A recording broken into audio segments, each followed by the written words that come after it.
이번 시간에는 BMW 슈퍼스포츠 바이크 S1000RR에 대해 다뤄보도록 하겠습니다. BMW S1000RR은 BMW라는 이름이 무색하지 않은 아주 훌륭한 바이크입니다. S1000RR이 나오기 전의 BMW 바이크는 대체로 BMW만의 특징이 강했고, 특히 슈퍼스포츠 분야에서는 타 경쟁 메이커와는 약간 다른 방향을 걷고 있었습니다. 그러던 중 2000년대 중순부터 BMW가 새로운 슈퍼스포츠 바이크를 출시한다는 소문이 돌기 시작했는데, 그때까지도 많은 사람들은 그동안처럼 BMW의 색이 강한 슈퍼스포츠를 기대했습니다. 그리고 2008년 S1000RR이 처음으로 공개되었을 때 여러가지 이유로 엄청난 주목을 받게 됩니다. 첫 번째로 그동안의 BMW 바이크의 모습을 찾을 수 없었고, 두 번째로 일제 슈퍼스포츠와 거의 동일한 구성이면서도 특유의 비대칭적인 외형으로 역동적인 디자인을 갖고 있었습니다. 그리고 마지막으로 성능 면에서도 서로 비슷비슷했던 경쟁 모델들과는 달리 확연히 뛰어난 최고 성능의 출력과 전자장비로 차별화를 이루었습니다. 일반 시판 모델은 2010년부터 판매가 시작되었으며 비싼 가격에도 불구하고 전 세계적으로 인기를 끌었고, 한국에서도 BMW의 금융 프로모션과 더불어 엄청난 수가 판매되었습니다. BMW라는 브랜드의 인지도에서나 성능 면에서도 확연히 독보적이었던 S1000RR은 당시 출시된 모든 경쟁 메이커에게는 악몽이 되었습니다. 1세대 S1000RR은 경쟁 플래그십 슈퍼스포츠 모델과 비교해 높은 출력은 물론이고 특히 전자장비에서 좋은 평가를 받았습니다. 당시 일반적인 슈퍼스포츠 바이크의 전자장비는 대체로 ABS는 옵션이었으며 트랙션 컨트롤도 능동적이지 않은 단순한 수준이었습니다.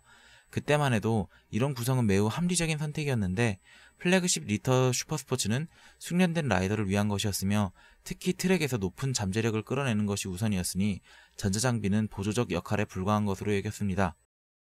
그러나 S1000RR은 이런 부분을 차별화해서 마케팅 요소로 활용하였는데, 레이스 ABS, DTC 등 차별화되는 네이밍을 적용해서 기존의 BMW의 브랜드가 갖고 있던 하이테크적인 분위기와 함께 전자장비 하면 S1000RR이라는 인식을 심어주게 됩니다. 사실 하나하나 뜯어보면 기존에 있던 기술을 좀 더 적극적으로 활용한 것 뿐이지만 경쟁 모델에서는 찾아보기 어려웠기 때문에 출시 초기에는 마치 마법처럼 여겨지기도 하였습니다. 하나씩 살펴보면 처음 적용된 레이스 ABS는 현재의 코너링 ABS에 비하면 여전히 단순한 ABS지만 당시 주목을 받은 이유는 타 메이커에 비해 브레이크 초기 반응을 재빠르게 해서 높은 제동 반응과 성능을 끌어내면서도 그에 따른 위험을 감소시키기 위해 ABS를 개선해서 누구나 풀 브레이킹을 손쉽게 구사할 수 있도록 하였습니다.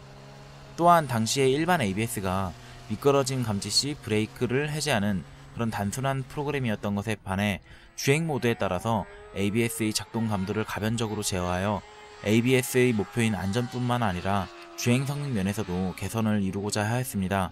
여기에 추가로 리어휠 디텍션과 조건에 따라 앞뒤 연동으로 브레이크를 제어하기도 합니다.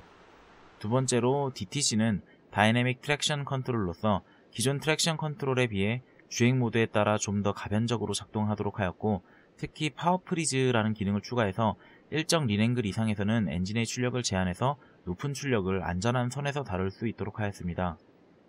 이런 차별화 요소들 덕에 S1000RR은 최고의 출력과 함께 당시 시판 최고 수준의 전자장비로 숙련되지 않은 라이더도 최고 성능의 슈퍼스포츠 바이크를 탈 수 있다는 인식을 심어주면서 숙련자들 뿐만 아니라 초심자들도 S1000RR을 선택하였습니다.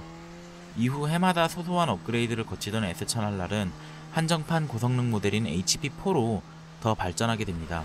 HP4는 1세대 S1000RR 출시 이후 경쟁 메이커의 치열한 추격을 따돌리기 위해 진일보한 출력과 고급 파츠에 더불어 DDC라는 전자제어 댐핑을 적용합니다. HP4는 기본적으로 온로드 레이싱에 필요한 다양한 옵션을 적용하였지만 특히 DDC는 서스펜션의 감쇄력의 크기를 차량에 설치된 센서 정보에 따라 즉각적으로 제어하는 것이었습니다.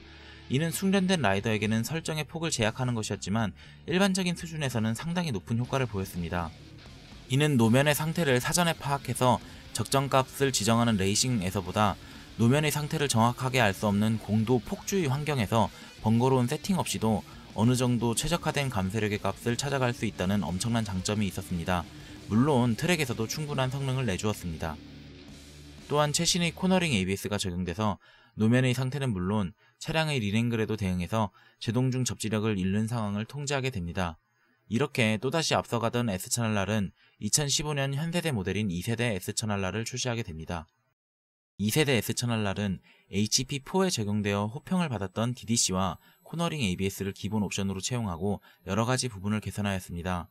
하지만 이 시점부터는 경쟁 모델도 대부분 동등 이상의 전자장비를 장착하였고 성능 면에서도 어느정도 평준화되면서 1세대만큼의 폭발적인 인기를 누리고 있지는 않습니다. S1000R은 2010년대의 시작을 장식한 플래그십 슈퍼스포츠 바이크입니다. 동시에 BMW 바이크의 대중화를 이끌고 S1000 엔진의 파생 모델과 함께 폭발적인 인기를 끌게 해준 효자 모델입니다.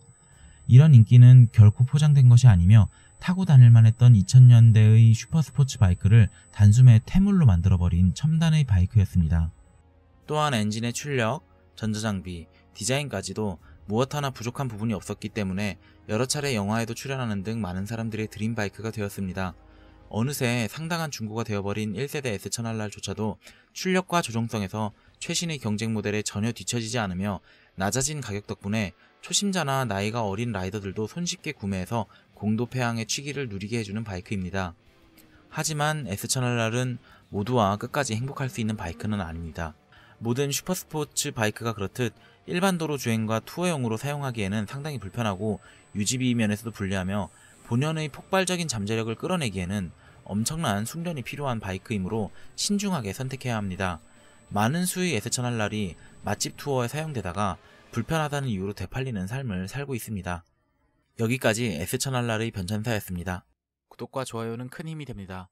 다음에 보고 싶은 기종이나 의견이 있으시면 댓글로 남겨주세요.